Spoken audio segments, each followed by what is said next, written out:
À l'occasion du Salon international du livre de Québec 2017, Sophie Poincier a rencontré des auteurs qui nous parlent de leur dernier roman et qui nous en lisent un extrait. Bonjour, je suis Isabelle Roy et je vais vous lire un extrait de mon nouveau livre Hackers 2. Hackers 2, dans le fond, sans vouloir dévoiler de punch, c'est sûr, parce que si on n'a pas lu le 1, là, faut pas trop en savoir, mais ça reste toujours dans l'action, beaucoup. On reste quand même avec le même trio, Alex, Benji, Camille, qui doivent aider encore à sauver le père d'Alex.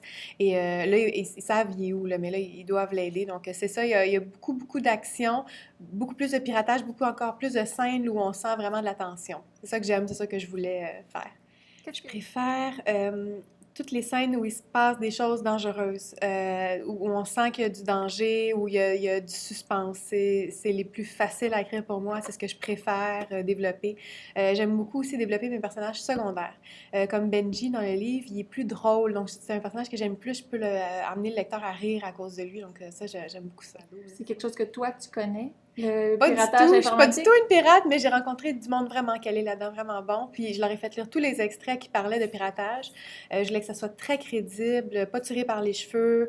C'est sûr que des fois, c'est plus rapide. Ils m'ont dit, mais tu sais, un piratage comme ça prendrait 6 mois, mais je me il faut qu'ils le fassent en une semaine, là. On n'a pas le choix, les besoins du livre. J'ai eu de l'aide. J'ai eu beaucoup d'aide, j'ai fait beaucoup de recherches. Alex commençait à s'inquiéter. Les minutes s'écoulaient et il ne voyait toujours pas son père parmi les gens qui défilaient devant lui. Soudain, quelqu'un l'agrippa par derrière et le tira brusquement jusqu'à une porte entr'ouverte. Alex se fit ensuite pousser sans ménagement et se retrouva dans un placard à balai éclairé par une ampoule suspendue au bout d'un fil.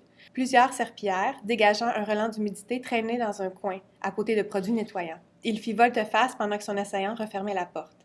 Papa, souffla Alex d'une voix qu'il aurait voulu plus ferme.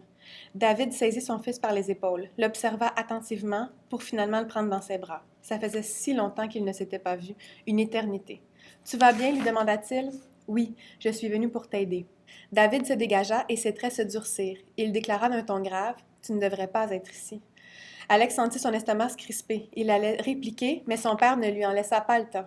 Tes amis et toi devez faire attention. J'ai repéré Benji dès que je suis sortie de l'ascenseur. Camille était de l'autre côté de la rue. Je savais que tu n'étais pas loin et je ne voulais surtout pas que les gens qui me surveillent te voient. J'ai pris la décision d'aller dans le métro pour le semer et ça, ils vont me le faire payer. Il se pencha vers son fils. Tu ne devrais pas te mettre à ma recherche. Alex resta un muet un moment. Il ne s'était pas attendu à cette réaction. Dans sa tête, il s'était imaginé cette rencontre des dizaines de fois et celle-ci se passait tout autrement. Il avança d'un pas et débuta d'une voix à la fois furieuse et triste.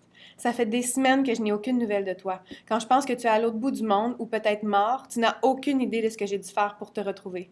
Il crispa les poings, puis explosa. Tu étais dans la même ville que moi, juste à côté, et tu ne m'as donné aucun signe de vie, tu m'as abandonné. L'air dur de David se morcela. Moi aussi, je me suis ennuyé de toi, murmura-t-il à son oreille tout en le serrant de nouveau contre lui. Alex sentit les muscles de ses épaules se relâcher. Bien sûr que je mourrais d'envie de te contacter, seulement je ne voulais pas te mettre en danger. Je sais, mais maintenant je suis là et je peux t'aider à t'échapper.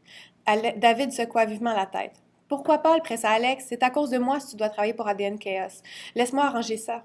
David se passa une main dans les cheveux en regardant le plafond, visiblement accablé. Ce n'était pas ta faute, avoua-t-il. Quand Furet 53 t'a dupé, c'était moi qu'il voulait atteindre à travers toi. Alex le dévisagea. Je ne comprends pas.